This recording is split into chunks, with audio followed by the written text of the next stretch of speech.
Perumda Air Minum Tirta Sewaka Dharma atau PDAM Kota Denpasar akan mengganti sejumlah pipa tua.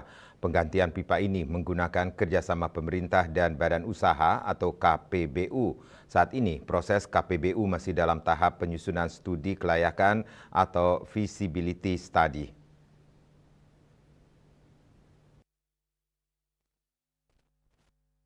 Dirut Perumda Air Minum Tirta Sewaka Dharma Ide Bagus Arsana berharap pada Juli 2025 mendatang proses pembuatan feasibility study FS sudah rampung sehingga penggantian pipa yang sudah tua bisa segera dilakukan.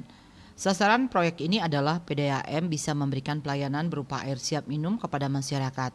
Di sisi lain, meski saat ini masih dalam proses FS untuk KPBU, Perumda Air Minum Tirta Sewaka Dharma tetap melakukan sejumlah perbaikan.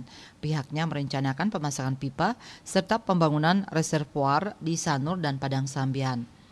Arsana menjelaskan PDAM Kota Denpasar masih kekurangan air untuk melayani pelanggan. PDAM baru bisa memenuhi 60% air baku untuk pelanggan. Saat ini di Denpasar kapasitas produksi air baru 1.450 liter per detik, sedangkan tingkat kebocoran air masih cukup tinggi yakni 30%.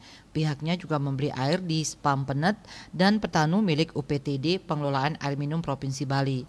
Meski begitu, PDAM Kota Denpasar masih kekurangan air sebesar 1.000 liter per detik untuk melayani 90.000 pelanggan. Bisnis Bali melaporkan.